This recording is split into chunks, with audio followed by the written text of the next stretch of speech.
The morning had started in the most ordinary way imaginable.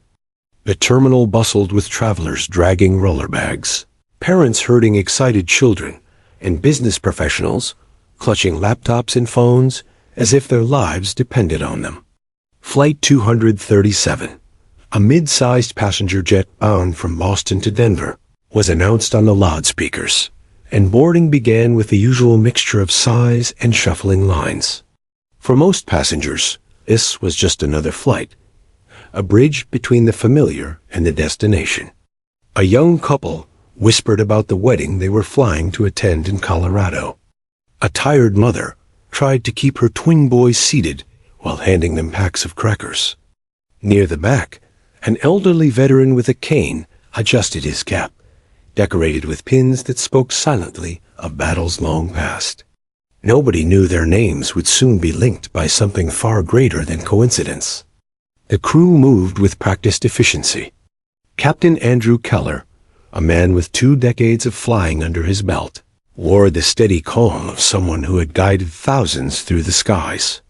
His co-pilot, Lieutenant-turned-commercial aviator Sarah Whitfield, was newer to commercial routes, but carried the unshakable focus of her years flying combat missions. The flight attendants smiled warmly, delivering their rehearsed greetings and ensuring everyone felt secure. The engines rumbled to life, a sound passengers often found either thrilling or reassuring. The aircraft pushed back from the gate, taxied toward the runway, and accelerated smoothly until the ground fell away. For a while, everything was routine. Coffee orders, overhead lights switched on, trays lowered with a familiar metallic click. Sarah handled much of the initial climb, her hands precise on the controls. Outside the cockpit, the world stretched into endless blue sky above scattered clouds. The plane leveled at cruising altitude, and the seatbelt sign dinged off. Passengers stretched, removed jackets, and began to relax. But beneath the surface of calm, tiny details began to shift. First, it was the faint flicker of a warning light on the console, something so subtle it could have been dismissed as a sensor error. Sarah tapped the indicator, her brows furrowing slightly. Captain Keller glanced over, but said nothing yet. Pilots learned to trust, but also verify. Minutes later, turbulence shook the cabin, rattling trays and causing a few passengers to mutter in annoyance. The attendants secured loose items, assuring travelers it was just a few bumps. Turbulence was ordinary, after all. Yet inside the cockpit, the picture was changing. The faint warning grew into a steady glow, and then a second light appeared. Engine 2 was not responding as it should. Sarah's voice remained calm, but her posture shifted, more upright, alert. "Captain," she said quietly, "we've got a possible anomaly in the right engine." Keller scanned the panel, his jaw tightening.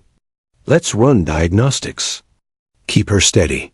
The plane continued forward, seemingly unharmed, but every pilot knew how fast minor problems could escalate at 30,000 feet. Back in the cabin, a father was teaching his daughter how to fold paper airplanes from the safety card, laughing softly. A college student popped headphones in and closed his eyes, lost in music. To them, nothing felt amiss. But to the crew, every tick of the instruments carried weight. 10 minutes later, the cockpit grew tense. The warning lights refused to disappear. Keller reached for the intercom, his voice smooth, the kind of voice designed to calm, even as it concealed concern. "Ladies and gentlemen, this is your captain speaking. We're experiencing a minor technical issue, but it's nothing to be alarmed about. Please remain seated, and we'll keep you updated." The words were carefully chosen, minor, and nothing to be alarmed about. But Sarah's eyes told a different story. She adjusted her headset, contacting air traffic control in coded brevity, letting them know the situation was developing. Then it happened. The plane jolted so suddenly that several passengers cried out. Overhead bins popped open, and a suitcase tumbled out, striking the aisle. Drinks splashed across tray tables. The hum of the right engine shifted in tone, no longer smooth, but grinding, uneven. A murmur of fear swept through the cabin like ripples across water. Inside the cockpit, Sarah's hands moved rapidly, flipping switches, checking gauges. "Engine 2's losing thrust," she reported. Her voice was clipped, professional, but her pulse pounded in her ears. Keller nodded grimly. "We'll feather it down before it flames out. Keep her balanced." The cockpit became a hive of controlled urgency. Outside, the aircraft shuddered slightly, tilting as the pilots compensated. Passengers felt it, the subtle drop, the unsettling tilt, but without knowing the cause, their imaginations leapt to worst-case scenarios. A teenage boy whispered, "Mom, what's happening?" She held his hand tightly, her own fear hidden behind a forced smile. In the galley, the lead attendant whispered to her team, "Stay calm. We keep them calm. That's our job." They nodded, though their faces betrayed their unease. For the next several minutes, the crew battled quietly against physics and machinery, fighting to maintain control and diagnose the failure. Every passenger still breathed normally, unaware of just how fragile their safety had become. But then, smoke, faint, almost invisible, began to seep into the cabin. It wasn't much, just a haze creeping near the rear vents. But people noticed. A cough here, a nervous glance there. The mood shifted from mild unease to real fear. "Something's burning," a man muttered, eyes darting to the ceiling. The attendants moved quickly, pulling out fire extinguishers and checking panels. "It's under control," one of them said firmly, her training overriding her own dread. But Sarah's voice in the cockpit made the truth clear. "We've got bleed air smoke. Possible fire in the right engine." Keller didn't hesitate. "Declare it." Sarah pressed the radio switch. Her voice was steady, military sharp. "Mayday, mayday, mayday. This is Flight 237 declaring emergency. Engine failure. Possible fire. Requesting immediate diversion."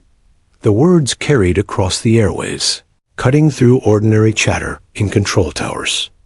Controllers froze, then sprang into motion, clearing skies and opening runways. Fire trucks in nearby airports were alerted, medics mobilized. On board, time seemed to stretch.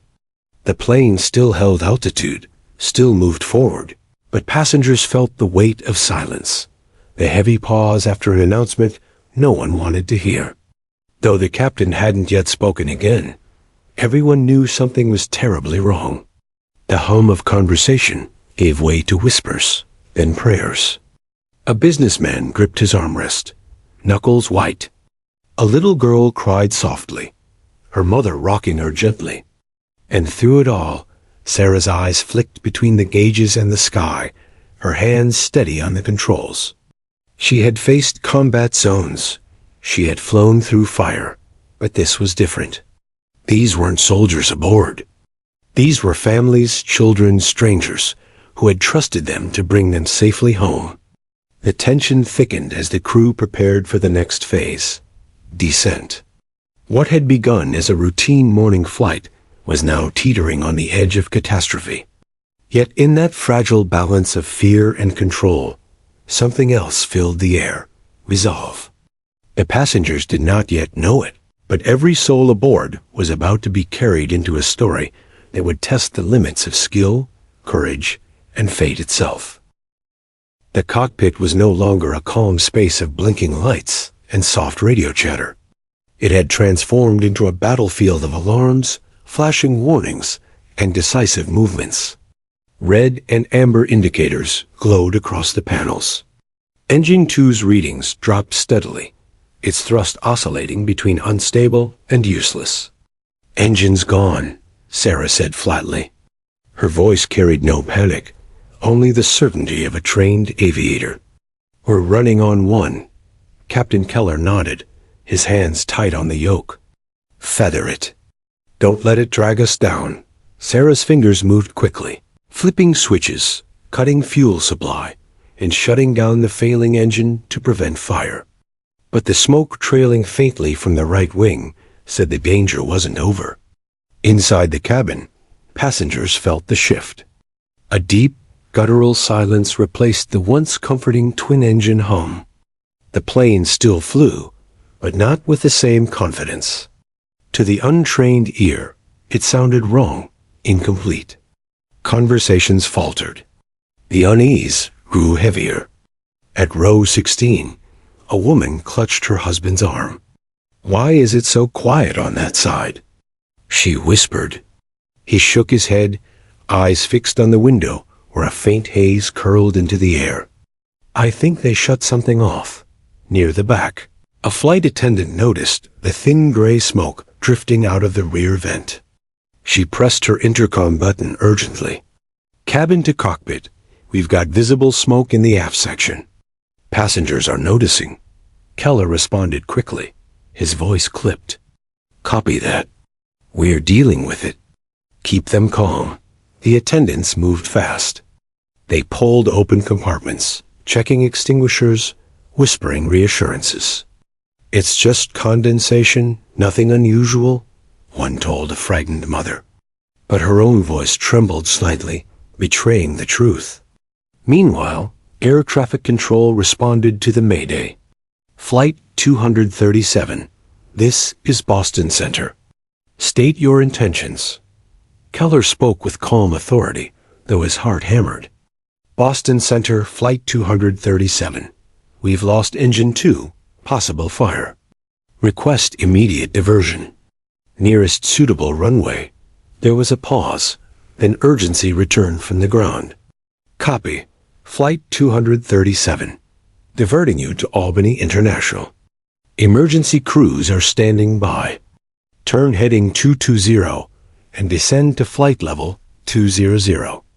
Heading 220, level 200, Sarah repeated, already adjusting controls. The aircraft shifted, banking slowly toward its new course. The passengers felt it. Heads turned as the plane changed direction. A businessman in first class muttered, "That's not Denver." A young flight attendant braced herself, then made an announcement, her voice cheerful but shaky.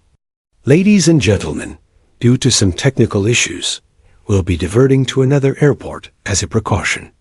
Please remain seated with your seatbelts fastened." Murmurs broke out across the cabin. People whispered questions to one another. "What's happening? Are we safe? Why are we landing somewhere else?" Then the smoke thickened. It wasn't pouring in, but it was unmistakable now. A haze that irritated throats and eyes. Passengers coughed, pulling sleeves over their mouths. A child cried out, "It burns, Mommy." The mother tried to shield her with a blanket, but her own face tightened in fear. The attendants moved quickly, distributing wet cloths, instructing people to cover their mouths. Panic threatened to boil over. In row 12, a man stood up, his voice loud, trembling. "Why is there smoke? What's happening?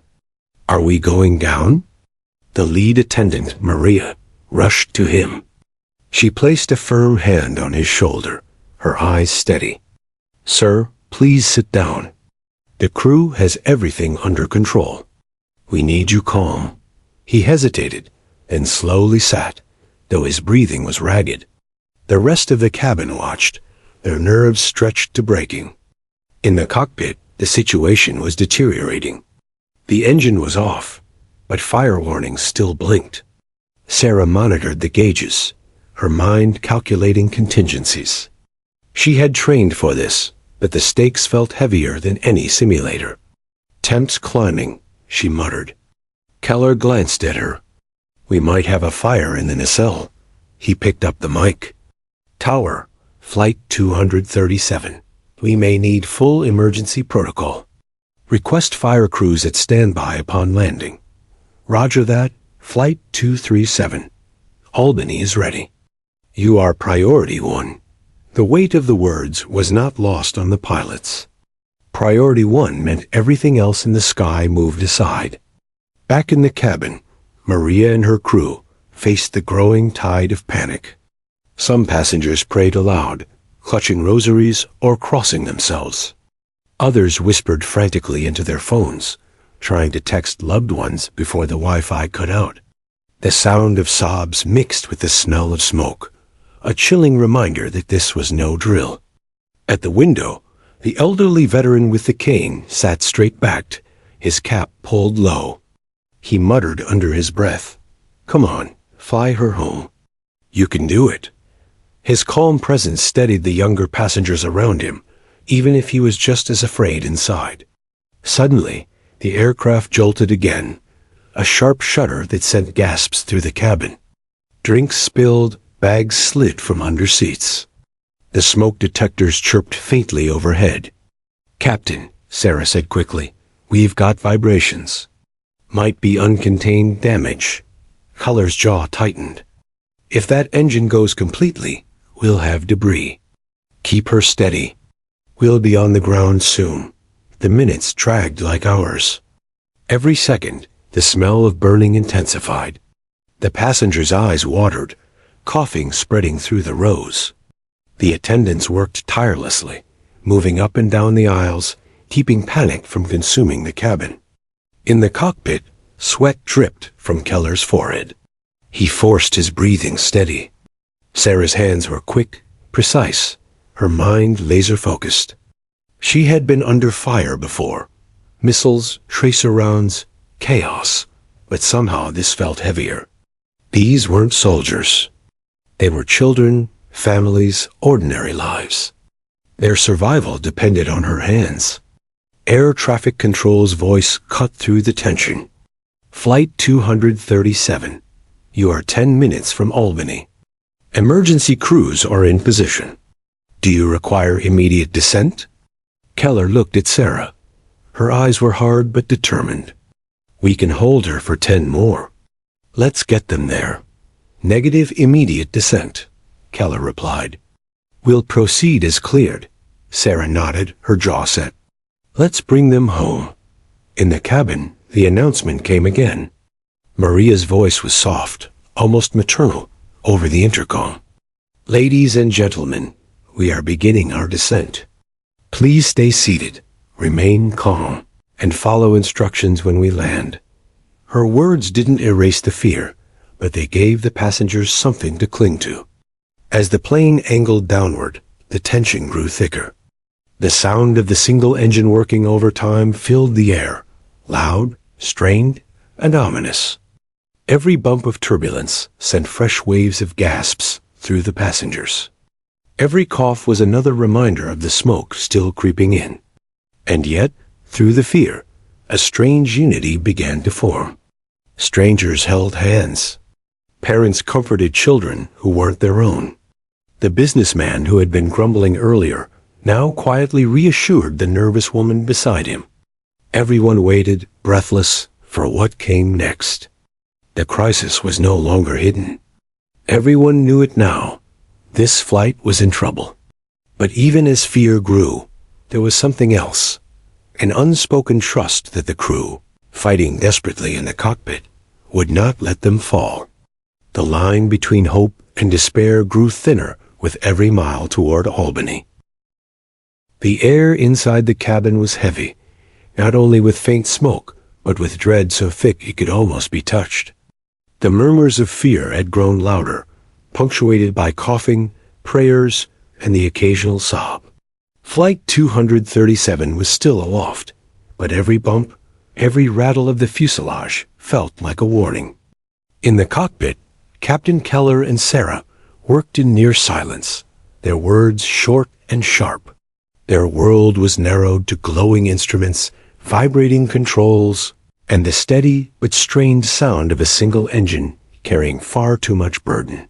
"Fuel flows dropping faster than expected," Sarah reported, scanning the gauges. Keller didn't look away from the horizon. "How much do we have?" 20 minutes, maybe less, at this rate. Albany's 10, Keller said grimly. "We make it." "No choice," she nodded. There was no alternative. The controllers on the ground spoke with urgency. Flight 237. Emergency crews are in position. You are cleared direct to Albany International. No other traffic in your sector. Report when you have the runway in sight. Roger, Keller answered. He glanced at Sarah. It's us and them now. Meanwhile, in the cabin, passengers clung to hope that was quickly unraveling. Maria, the lead attendant, moved steadily through the aisles, crouching to speak to frightened passengers, her voice soft and reassuring. She had repeated the same phrases so many times she barely heard herself anymore. We're going to land safely. The crew is trained for this. Just stay calm. In truth, she was terrified, but her face never betrayed it. At row 7, a young man whispered into his phone, leaving what sounded like a goodbye message. The Wi-Fi signal flickered in and out, but he spoke quickly. I don't know what's happening, but I love you. Tell Mom I love her. Please, the call cut off. He slumped back, shaking. A child in row 14 cried uncontrollably. The elderly veteran removed his cap, leaned over, and placed it gently in the child's hands. It's a lucky hat, he said, his voice gravelly but calm. Kept me safe when I was your age. It'll keep you safe now. The child clutched it tightly, and for a brief moment the tears subsided. But there was no pause in the crisis. The plane jolted again, dipping slightly to one side. The single engine groaned, its whine uneven. Compensating, Sarah muttered, hands tight on the throttle. Keller's eyes flicked to the fire warning light, which stubbornly refused to shut off. She's not happy, he said under his breath. The aircraft was descending too quickly now. Not dangerously yet, but enough that every passenger could feel their stomachs drop as if riding a roller coaster. In the cockpit, decisions came fast. We'll need to bleed speed before the final approach, Sarah said. Keller nodded. But not too early. If we lose thrust, we won't make the runway. It was a razor-thin line. Descend too fast, and they might stall. Descend too slowly, and the engine could fail before they reached Albany. The margin for error was almost non-existent. Captain, Sarah said suddenly, pointing at the fuel gauge, flows dropping again. We might not even have 10. Keller's grip tightened. Then we land in 9. He pressed the intercom. His voice, steady but solemn, filled the cabin. Ladies and gentlemen, this is your captain. We are on final approach to Albany for an emergency landing. Please follow the instructions of the flight attendants carefully. Remain seated, seatbelts fastened. We will be on the ground shortly. The words electrified the cabin. Emergency landing. Even those who had clung to denial could no longer pretend. Gasps and whispers surged like a wave. Maria stood firm at the front, microphone in hand. Ladies and gentlemen, place your seatbacks upright, stow trays, and tighten your seatbelts. In a few moments, we will instruct you on brace positions. Please listen carefully. This is for your safety. The attendants moved swiftly, demonstrating brace positions row by row. Some passengers obeyed immediately, folding forward, clutching their heads. Others froze in fear, staring blankly. Maria crouched, taking hands, urging them gently but firmly. You need to do this. It matters. At row 21, an elderly woman shook her head, whispering, I can't. I can't. The attendant knelt, held her gaze, and said softly, Yes, you can. And I'll do it with you. Slowly, the woman bent forward, guided by the attendant's steady hand. Back in the cockpit, Albany was drawing closer, but the aircraft was fighting them every mile. Altitude 2,500, Sarah called. Gear down, Keller commanded. Sarah reached for the lever. The wheels groaned as they extended, the vibrations rattling through the cabin. Passengers gripped armrests as the sound reverberated like thunder. But then, another jolt. The aircraft lurched hard, pitching slightly. Sarah's eyes flew to the panel. Hydraulics struggling. Nose gears sluggish. Keller muttered a curse under his breath. We'll take what we can get. As long as she rolls. The ground grew larger outside the cockpit windows. Lights twinkled on the horizon. Albany International, their lifeline. But in the cabin, all anyone felt was time slipping through their fingers. A woman clutched a cross necklace so tightly it left marks on her hand. The young couple whispered frantic promises. If we make it, we'll get married right away. Maria gave the final command over the PA. Brace, brace, brace. The words rang through the cabin. Passengers bent forward, arms over heads, pressing against seats. The atmosphere was thick with fear, but also with unity. Every soul aboard, no matter their story, was now bound together by one desperate hope. The descent steepened.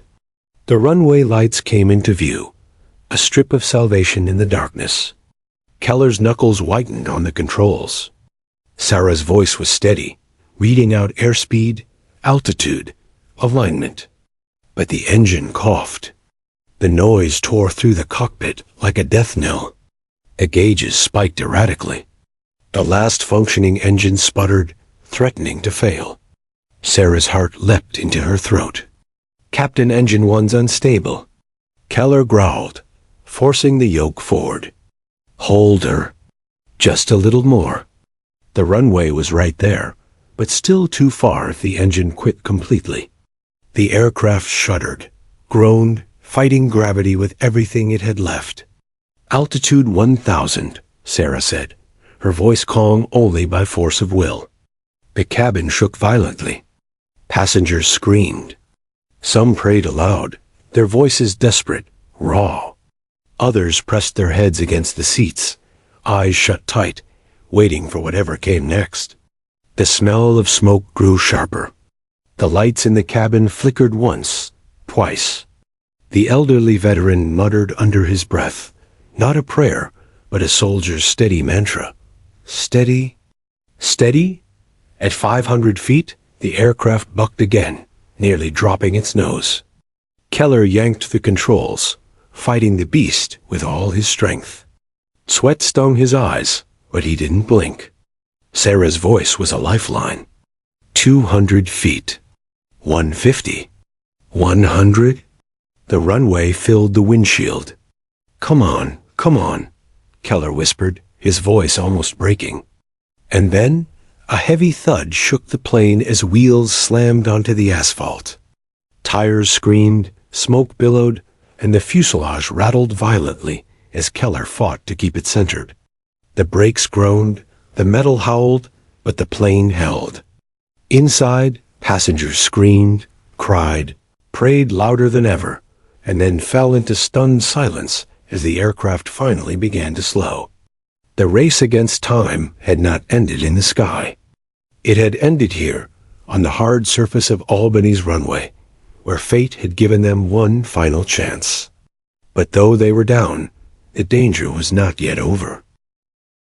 The runway lights gleamed ahead, a narrow strip of salvation cutting through the darkness. But between the aircraft and that strip of asphalt stretched the longest seconds of every soul on board. In the cockpit, the atmosphere was electric with tension. Every gauge mattered. Every vibration carried a warning. Captain Keller's hands clenched the yoke, guiding the shuddering aircraft with both strength and finesse. Beside him, Sarah's voice was a steady rhythm, reading altitudes, airspeeds, and approach vectors. She never faltered, though her own pulse pounded like a war drum. Speed's bleeding fast, Sarah called. Keep the nose steady, Keller replied, jaw tight. We can't afford a stall. The right engine, already dead, trailed faint smoke. The left one, their only lifeline, whined under crushing strain. Its uneven rhythm was audible even in the cabin. Passengers flinched with every sputter, their eyes darting toward the windows as if they could will the engine to keep turning. Inside the cabin, the mood had shifted from panic to something quieter. resignation mixed with raw hope. The command had gone out. Brace, brace, brace. And now rows of people bent forward, foreheads pressed to seats, arms shielding their heads. The sound of muffled sobs mixed with whispered prayers. Maria, the lead flight attendant, walked the aisle one last time. Her voice was calm, but her heart hammered so violently she thought it might burst from her chest. She leaned down to passengers who weren't in position. "Sir, you need to lean forward now. Hands over your head." The man shook his head, frozen in fear. His eyes stared forward, unblinking. Maria crouched lower, placed her hand firmly on his shoulder. "Do it. Do it for the people sitting beside you. We need everyone ready." Slowly, as if waking from a trance, he bent forward, his breathing ragged. Maria moved on, her eyes sweeping the cabin. She forced herself to project control, though the scent of smoke burned her nostrils, and her throat ached from the haze. In row 14, the elderly veteran tightened his grip on the little boy's hand. The cap he had given the child sat awkwardly on the boy's head. The veteran leaned close and whispered, "Head down, son. Hold on tight. It'll be over soon." The boy nodded, trembling, but obeyed. Back in the cockpit, Albany's runway grew larger. The tower's voice crackled through. "Flight 237. You are cleared to land. Emergency crews are standing by. Winds are calm. Godspeed." Keller's eyes never left the horizon. "Copy, Albany. We're coming in." Sarah adjusted the flaps manually, the hydraulics sluggish but still responding.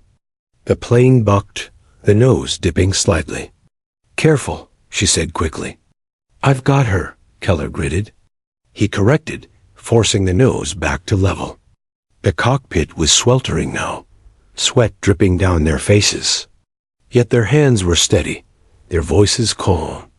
It was what years of training had carved into their bones, calm in chaos. At 800 feet, the engine sputtered again.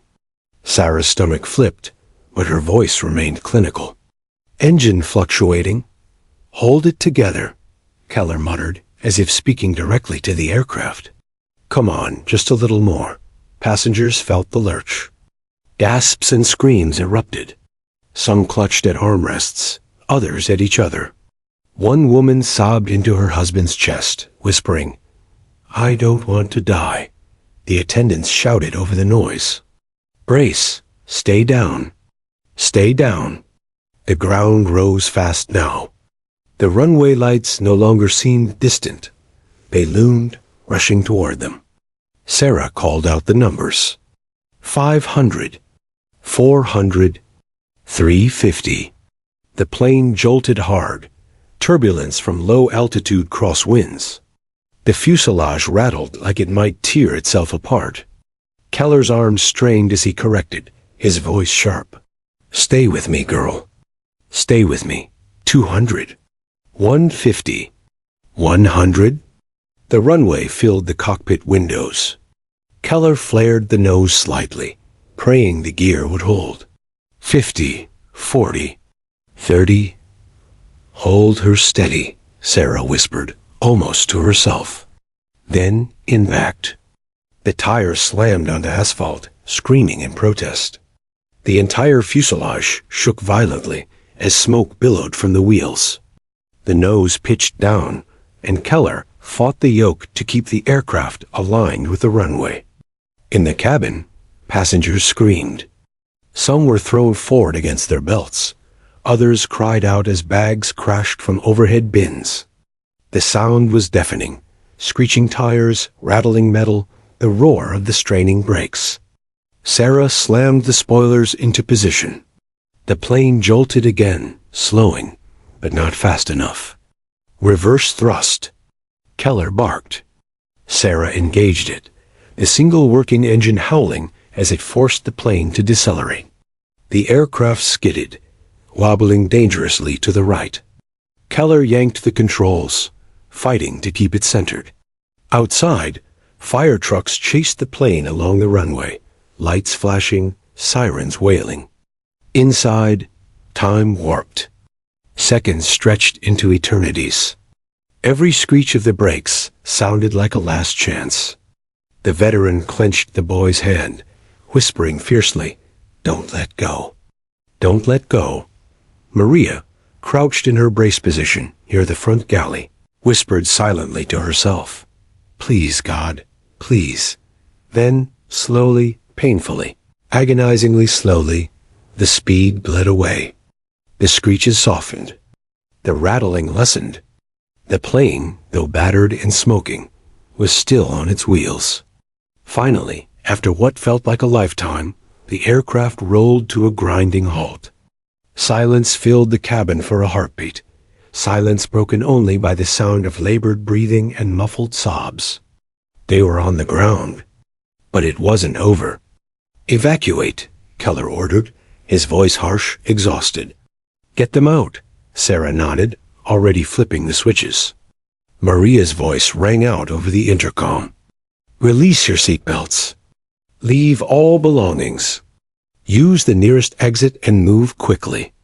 Panic surged, but it was a panic that ran toward survival. Passengers leapt to their feet, fumbling at buckles, rushing for doors. The attendants pulled handles, and with explosive force, the emergency slides deployed, flapping wildly in the night air. "Go, go, go!" Attendants shouted, guiding terrified passengers down the slides. People tumbled into the arms of waiting firefighters. Some stumbled, some crawled, some cried, but they were alive. In the cockpit, Keller and Sarah stayed until the last moment, ensuring systems were shut down, ensuring their crew was out. Only then did they leave, sliding down themselves into the flashing chaos of emergency vehicles. On the tarmac, passengers huddled together, coughing from the smoke, eyes wide with disbelief. Mothers clutched children. Strangers embraced, sobbing into each other's shoulders. The elderly veteran stood tall despite his cane, scanning the survivors, his face unreadable, but his eyes shining with pride. The little boy still clung to his lucky cap. Keller and Sarah stood apart for a moment, their chests heaving. The weight of what they had just done pressed in. Not relief yet, but shock. Every single soul was alive. And yet, above them, the silent shadows of F-22 Raptors still lingered in the sky, watching, waiting. Their story was not finished. The plane had stopped moving, but silence did not return. Instead, a cacophony erupted. Shouts, sobs, the hiss of smoke, and the pounding boots of firefighters running alongside the fuselage. For the passengers, it felt surreal. They were alive, yet their minds struggled to process it. Maria, the lead flight attendant, didn't allow hesitation. The moment the captain's order to evacuate echoed through the intercom, she slammed the door lever downward. The exit burst open, a rush of cool night air flooding the smoke-filled cabin. With a violent pop, the emergency slide deployed, bouncing and swaying before locking into place. "Everyone move. Leave everything. Go, go, go," she shouted, her voice fierce. Passengers surged forward. Some clutched bags instinctively, unwilling to let go of what they had brought. Maria ripped purses and carry-ons from their hands, throwing them aside. "Nothing but yourself. Jump." The first few hesitated, staring at the slide's steep angle. A young woman froze at the threshold, trembling. Behind her, a father barked, "Go!" But she couldn't. Maria didn't wait. She grabbed the woman's shoulders, looked her dead in the eye, and pushed. "Slide now." The woman screamed as she launched herself down, but reached the tarmac in one piece, firefighters pulling her to her feet. That broke the spell. Others followed, tumbling, sliding, landing in heaps. Children cried as parents clutched them tightly. A firefighter caught a baby mid-slide, cradling it to safety, before handing it to its frantic mother. Inside, the smoke thickened, burning eyes and throats. People coughed violently as they shuffled toward the exits. Flight attendants at other doors repeated the drill, their voices commanding through the chaos. In row 14, the veteran helped the boy unbuckle. "Come on, son. We're not done yet." The boy clung to his cap, unwilling to let go even in terror. They made their way down the aisle. When they reached the door, the veteran lifted the boy as if he were weightless and launched him down the slide. The child landed hard but safe, firefighters rushing to catch him. Then the old man followed, wincing as his legs struck the ground but refusing to collapse. In the cockpit, Keller and Sarah remained focused. Their training drilled into them one truth: the crew leaves last. They watched passengers pour out, the numbers ticking down in Sarah's mind like a checklist. Forward exits clear. Rear exits clear? She turned to Keller. "Cabin's nearly empty. Not until we confirm," he replied. His voice was steady, but his face showed exhaustion, the weight of adrenaline and responsibility pressing down. They stood, leaving the cockpit. The cabin was eerily abandoned, except for Maria making her final sweep. She bent low, checking beneath seats. "Clear," she shouted. "Go," Keller ordered. The three of them ran for the nearest slide. For a split second, Sarah hesitated, glancing back into the plane she had just fought to save. Smoke curled around the cabin lights, the faint hiss of strained machinery filling the air. She whispered under her breath, "Thank you," as if to the aircraft itself, before leaping onto the slide. The ground rushed up. She landed roughly, tumbling to her side, but strong hands pulled her up immediately. Keller and Maria slid after her, hitting the pavement hard. The cold night air felt like fire in their lungs, clean and sharp. On the tarmac, the scene was chaos wrapped in relief. Passengers clustered in groups, many crying, some kneeling and kissing the ground. Others embraced strangers like family, their shared survival bonding them instantly. A woman clutched her daughter, rocking back and forth, sobbing, "We're alive, baby, we're alive." The elderly veteran limped toward the boy he'd promised to protect. The child ran into his arms, cap still crooked on his head. "Told you we'd make it," the old man said, his voice hoarse but proud. Firefighters swarmed the aircraft, spraying foam across the right engine, which still hissed ominously. Ambulances lined the runway, medics rushing out with stretchers. Some passengers collapsed into their arms from shock, dehydration, or sheer emotional overload. Reporters hadn't arrived yet, but cameras would soon. For now, this moment belonged only to those who had lived it. Keller stood off to the side, his breathing heavy, sweat-soaked shirt clinging to his back. He stared at the aircraft, wounded, scarred, but intact. Sarah joined him, her face pale in the flashing emergency lights. She wiped a streak of soot from her cheek. "We did it," she said softly. He didn't answer immediately. His eyes lingered on the fuselage, the bent landing gear, the scorched engine. Finally, he exhaled. "No, they did. We all did. Every passenger who held it together. Every crew member. Even the old girl herself."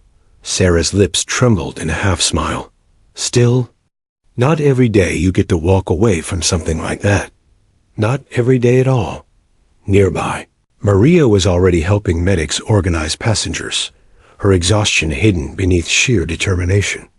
She guided a shaken woman to a stretcher, calmed a father frantic over his missing daughter until firefighters returned with her safe in their arms. Even in survival, leadership carried on. Minutes stretched. Slowly the chaos softened. Sirens quieted, hoses ceased spraying. The plane sat dark and still now, guarded by emergency crews. The last smoke dissipated into the night sky. The passengers gathered together, huddled in blankets passed out by medics. Their faces were streaked with tears, soot, and disbelief. Some laughed hysterically. Others stared blankly into space, lost in shock. Yet no one was missing. Every seat had been accounted for. Word spread quietly, then loudly. Everyone survived. The phrase repeated like a chant, growing stronger, feeding relief. Mothers sobbed harder, clutching children.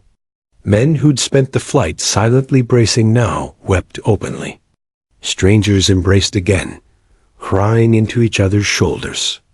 The veteran sat on the edge of an ambulance, the boy curled against his side. He pulled the cap from the boy's head, ruffled his hair, and placed it back firmly. "A little crooked," he said, "but you earned it." The boy beamed through his tears. Medics checked Keller and Sarah, shining lights into their eyes, asking questions. Both refused stretchers. Both wanted to stay on their feet, to witness every passenger being cared for. Keller finally walked toward Maria, placing a hand on her shoulder. "You held them together," he said. She shook her head. "We all did. That's the only reason we're standing here." The three of them, captain, co-pilot, attendant, shared a moment of silent gratitude. They had faced the unthinkable, and somehow, by skill, discipline, and no small amount of luck, they had delivered every soul to the ground. But as the passengers were loaded onto buses bound for the terminal, as fire crews packed their hoses and medics tended to sprains and smoke inhalation, something stirred in the night sky. Above the flashing lights and the relieved crowd, two faint silhouettes moved silently against the stars. Twin F-22 Raptors circled high above, their presence unnoticed by most on the ground. They had been there since the Mayday, watching, waiting, guardians in silence. Sarah caught a glimpse of the faint streaks overhead. She squinted, recognition dawning in her chest. A feeling stirred, one she hadn't felt in years. But she said nothing. Not yet. For the passengers, the story ended on the runway. They had survived disaster. For Sarah, and for the jets overhead, another story was only beginning. High above Albany, where the night air was thinner, colder, and quieter, two silver predators cut across the stars. The F-22 Raptors, sleek and sharp, flew in perfect formation, their engines a subdued roar in the darkness. To anyone looking up from the city below, they might have been mistaken for faint streaks of light, barely more than shadows against the heavens. But to the pilots inside, every second of their patrol was electric with purpose. Captain Ethan Cole sat in the left Raptor, his gloved hands steady on the stick. He had answered the call within minutes of Flight 237's Mayday. NORAD had scrambled the pair immediately, fearing the unthinkable, that the distressed aircraft might not just be a malfunctioning jetliner, but something darker. In today's world, every emergency flight carried that shadow of doubt. "Maintain silence," came the order from a WACS earlier, before they entered the sector. "Observe. Do not engage unless command authorizes." And so silence ruled. Beside Cole, a few miles off his wing, Lieutenant Jamie Torres kept his Raptor locked in formation, eyes sweeping the darkness, scanning both radar and visual cues. The two jets had slipped into position behind and above Flight 237 during its harrowing descent, close enough to strike if needed, far enough to remain unseen by most passengers. Cole had seen the jetliner stagger, smoke trailing, lights flickering as it struggled toward the runway. He had watched through his canopy as the commercial plane skidded onto the tarmac, sparks erupting beneath its landing gear.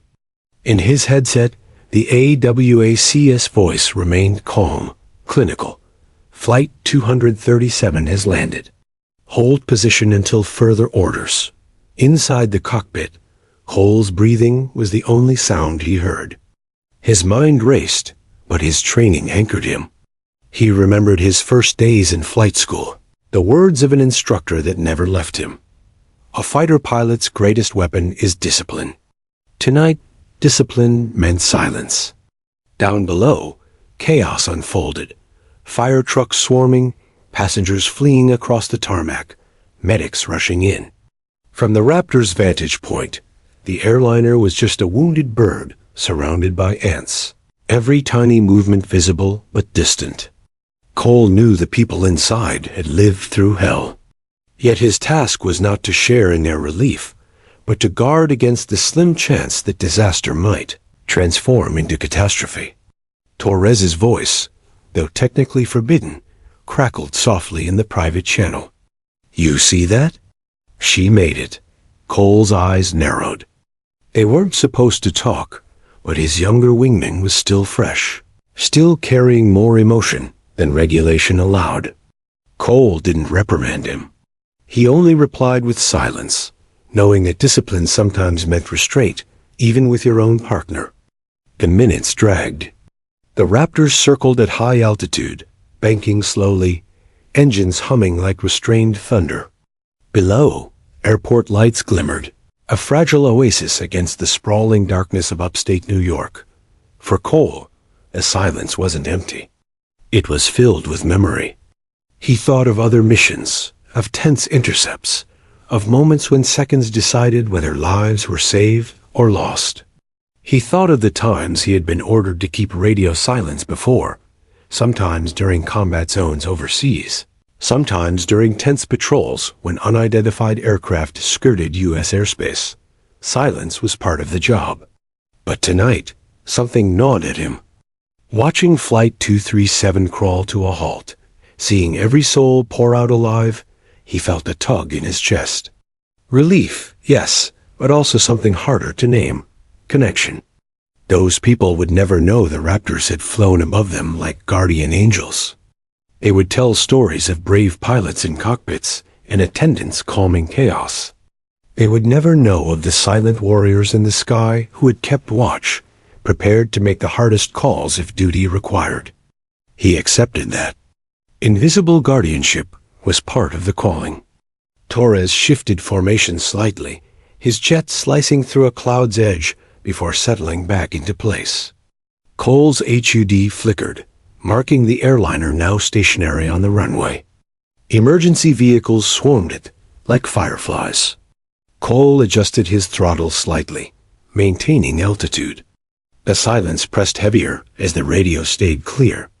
They could hear transmissions from the ground, the captain of Flight 237 checking in, Albany Tower issuing rapid instructions, fire crews coordinating. But from the Raptors, nothing. They were shadows, not voices. Cole thought about the passengers below. Did they feel truly safe yet? Or were they still gripped by the phantom of death, their bodies trembling, even as they wrapped in emergency blankets? He imagined them staring at each other in disbelief, strangers bound forever by survival. He imagined the captain and first officer stepping off the plane, their knees probably shaking under the weight of adrenaline. He had respect for them, civilian pilots who had faced odds not so different from combat. Torres's voice whispered again, softer this time. It could have gone the other way. Real easy. Cole closed his eyes briefly, letting the words hang. He finally answered, breaking his own vow of silence, but only to his wingman. Yeah, but it didn't. They fought her down. Silence returned. Yet something soon broke it. As Cole listened to the final transmissions from the stricken flight, one detail pierced the routine chatter. The co-pilot's voice carried through, calm, firm, precise, reporting their final status to the tower. And then, unintentionally, one phrase slipped through. A call sign. A word from another life. Cole froze. His eyes widened inside his helmet. He knew that name. Across the sky, Torres reacted the same way, though neither could see the other's expression. Their hearts pounded against their ribs. That call sign wasn't just random letters and numbers. It belonged to someone who had once been part of their world, a pilot who had flown alongside men and women like them, a pilot who had earned respect in silence and courage in combat. Cole's training screamed at him, "Maintain silence. No transmissions unless ordered." But his humanity screamed louder. For a long breath, he warred with himself. The discipline drilled into him by years of service told him to remain a shadow. But the recognition, the bond of aviators, told him something else. Honor demanded acknowledgement. Finally, his hand hovered over the CON switch. He pressed it. One word escaped into the night. Copy. Just that. Quiet, almost whispered. Yet in breaking radio silence, it thundered louder than anything else that night. In the cockpit of Flight 237, Sarah froze as the word crackled through. Her chest tightened, her eyes stung with unexpected tears. She knew that voice. Not the man, perhaps, but the world behind it. A world she had once belonged to. Above, the Raptors banked slightly, their formation shifting into something almost ceremonial. Their wings dipped in unison, a salute in steel and speed. No one on the ground noticed. The passengers, the fire crews, the reporters arriving late, they saw only aircraft circling. But Sarah knew, and Cole knew she knew. Silence returned after that. But it was no longer empty. It carried weight, respect, acknowledgement. The Raptors stayed until a WACS cleared them home. Only then did Cole and Torres turn north, afterburners igniting faint streaks across the stars, leaving Flight 237 behind. Yet the bond remained, sealed in a single word that had shattered protocol, not out of recklessness, but out of reverence. For the passengers, the night was survival. For the Raptors, it was respect. The night air around Albany still smelled of fuel and smoke. Passengers, now wrapped in emergency blankets, huddled under portable floodlights. Some sat on stretchers, oxygen masks pressed to their faces. Others crouched on the cold tarmac, gripping loved ones like they might vanish. Fire trucks idled with their lights still flashing, illuminating the wrecked aircraft that stood like a wounded beast in the distance. But for Sarah, none of it registered.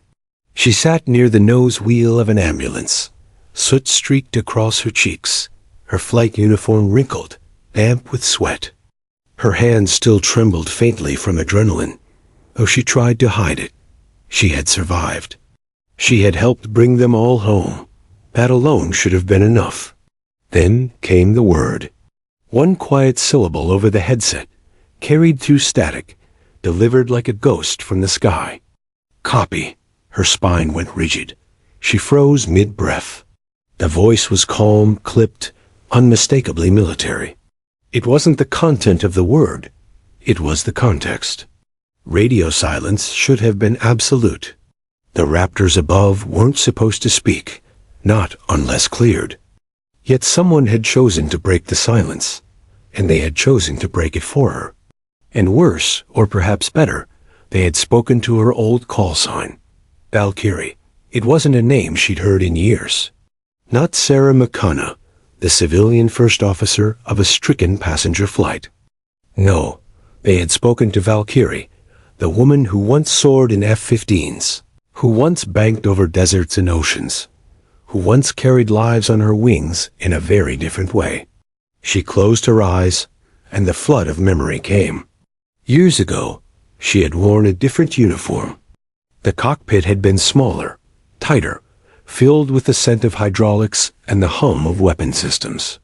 She remembered her first combat sortie, the nervous flutter in her chest as her squadron leader's voice guided her through the clouds.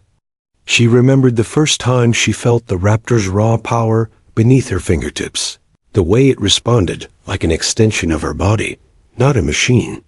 She had earned the call sign, Valkyrie, not just for her skill, but for the ferocity with which she defended her squadron during an exercise that went wrong.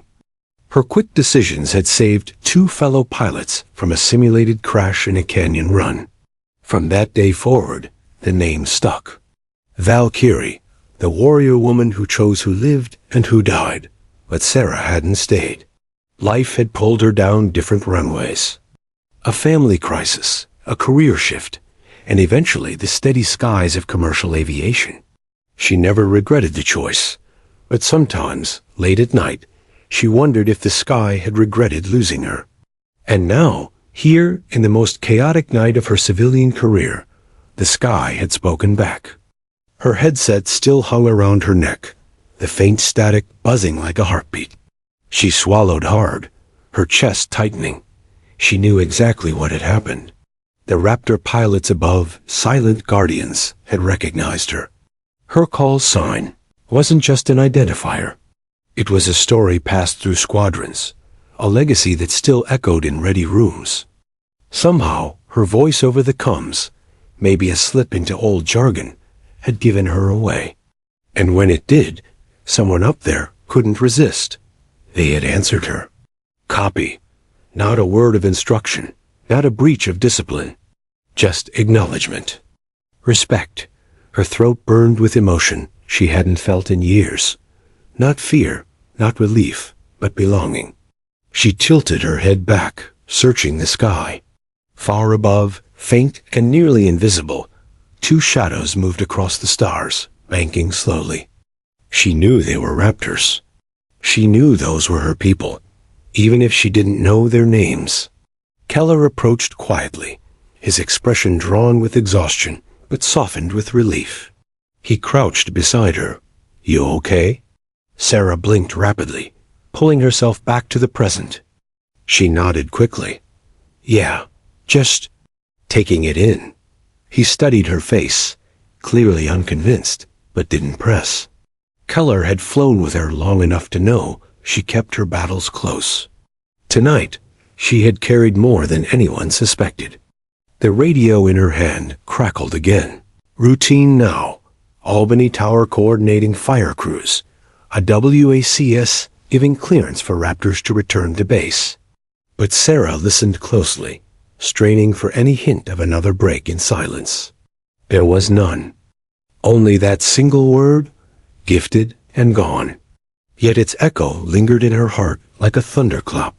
Meanwhile, above, Captain Cole and Lieutenant Torres guided their Raptors into a wide bank. Both were quiet now, radio discipline restored. But the moment hung heavy in their cockpits. Torres finally broke the silence, his voice low. That was her, wasn't it? Cole didn't answer immediately. He didn't need to. They both knew. Valkyrie, Torres whispered, almost reverent. I grew up hearing about her. She was a legend in the training circuits. They said she could thread a canyon blindfolded. Cole smirked faintly, though no one could see it behind his oxygen mask. Stories grow in the telling. But yeah, it's her. No doubt. You think she heard me? Torres asked. Cole shook his head. She heard. Believe me. They banked again, and as they did, both Raptors dipped their wings in perfect unison. A silent salute from the sky. No one on the ground noticed except one. Sarah's breath caught as she watched the faint silhouettes tilt gracefully before leveling out. It was small, subtle, invisible to most. But to her, it was unmistakable. A salute. A recognition. Her lips parted, and for the first time since the nightmare began, she smiled. A quiet, private smile. Not because she was alive, not because they had survived, but because she had been seen. The Valkyrie still lived in her, and tonight the sky had reminded her of it. On the tarmac, chaos was winding down. Passengers were being loaded onto buses. Firefighters rolled hoses back into trucks. Reporters snapped photos of soot-streaked survivors. The narrative for the world was already forming. A miracle landing. A heroic crew. All souls saved. But Sarah knew there was another layer. One only she and two Raptors would ever carry. The call sign had changed everything. She wasn't just a survivor of Flight 237. She wasn't just First Officer Sarah McKenna. Tonight, in the eyes of those who still ruled the skies, She was Valkyrie again. And for her, that meant more than any headline. The Raptors climbed higher, engines roaring faintly as they angled north toward base. Their mission was done, their silence restored. But the bond remained, woven through a single word and a tilt of steel wings. Sarah rose to her feet, her legs unsteady, but her resolve strong. She looked once more at the shrinking dots in the sky. She whispered softly, too quiet for anyone around her to hear, "Copy." The cold night air had softened into a calm, almost reverent stillness. The chaos of the landing had faded into memory, replaced by the quiet hum of emergency vehicles winding down and the distant city lights twinkling like tiny beacons of hope. Passengers, still wrapped in blankets and clutching loved ones, began to realize the weight of what had happened. Every soul on Flight 237 had survived. Every mother, father, child, elderly passenger, and flight attendant had been brought to the tarmac in one piece. The collective sigh of relief seemed almost audible, rolling across the open runway like a wave. Tears streaked faces, but smiles began to bloom, fragile, hesitant, yet undeniable. In the middle of it all, Sarah McKenna stood, still in her uniform, still marked by soot and sweat. Her hands were shaking slightly, but not from fear.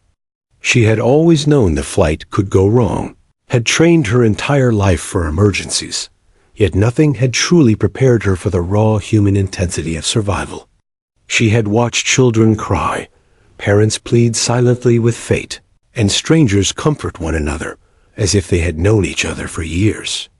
Keller came up beside her, his expression exhausted but proud. "They're all safe," he said simply. "Yes," she whispered, barely audible. "They're all safe." Behind her, Maria was assisting the last of the passengers into ambulances. Her face was streaked with soot, but her eyes shone with pride. "It's done," she said, almost to herself. And yet, Sarah's mind wasn't on the people at her feet. Her gaze lifted to the night sky.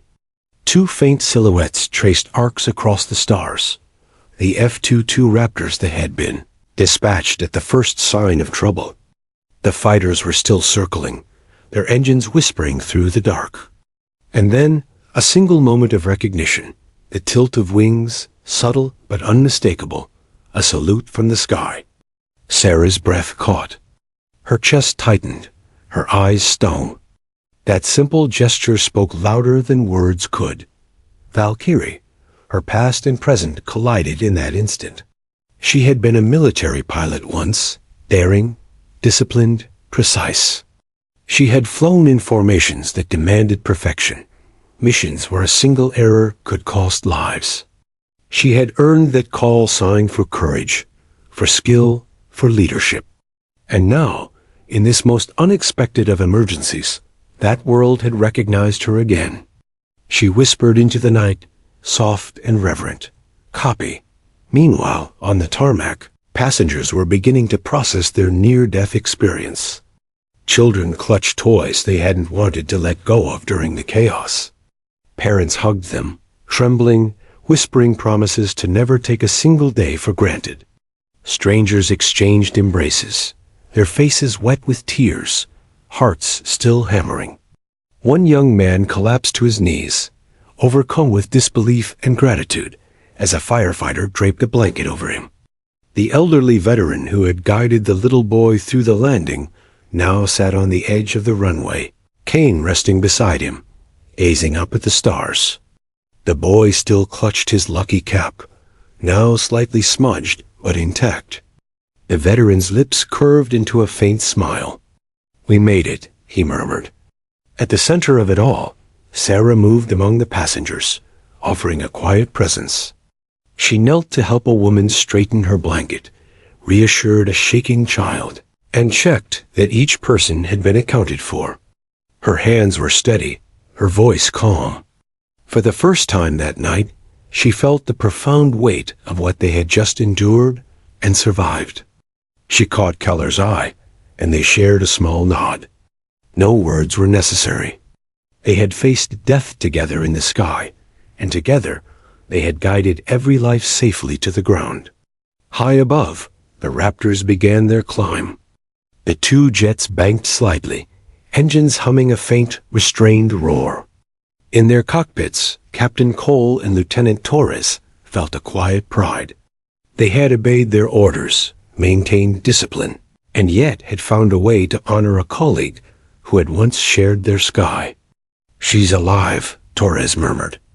"And she's remarkable." Cole nodded, voice low.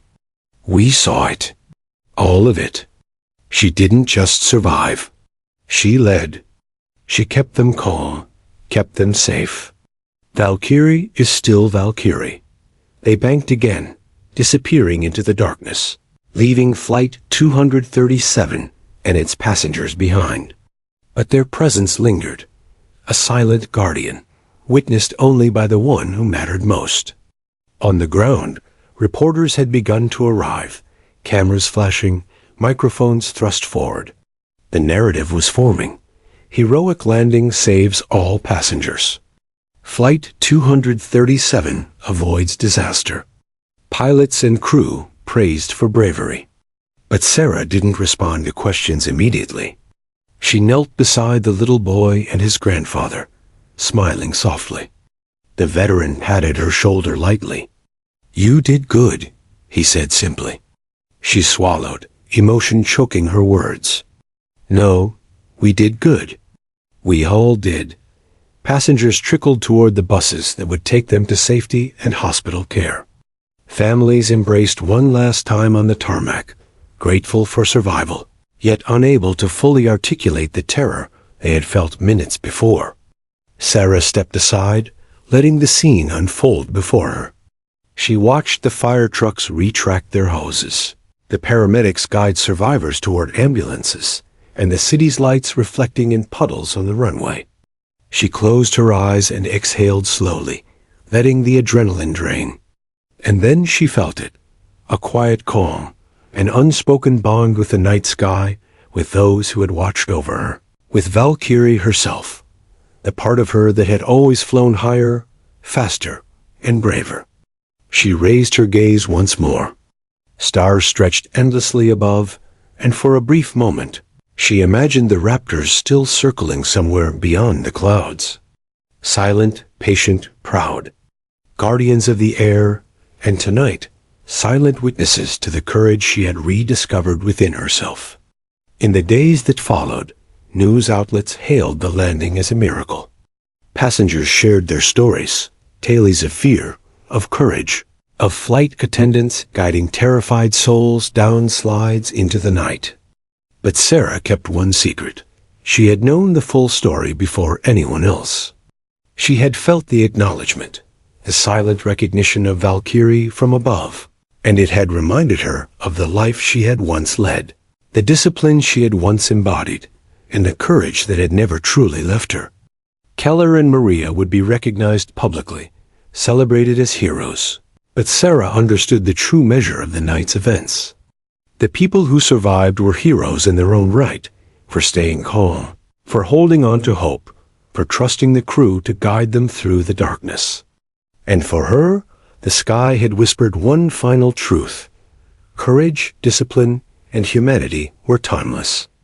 Long after the buses carried survivors to safety and the fire trucks had departed, Sarah remained on the tarmac for a few moments longer. The plane that had almost failed now rested silent, still and battered, a testament to human skill and resilience. She whispered to it, softly, "Thank you. And thank you for reminding me who I am." Above, somewhere in the black expanse of sky, the F-22 Raptors had vanished. But their presence lingered in her heart, an unspoken promise that bravery is never forgotten, that recognition can come in the quietest forms, and that the bonds forged in the sky are eternal. And so, the story ended not with fear, but with survival. Not with silence, but with acknowledgement. Not with loss, but with the realization that sometimes the greatest victories are those that cannot be measured in medals or headlines, but in lives saved and courage reborn. For Flight 237, the night would be remembered forever, for the terror endured, the skill displayed, and the courage that soared above them all, silent but unyielding. Sarah looked up one last time, the stars clear above Albany. She smiled, whispered, and let herself feel it fully. Valkyrie, always.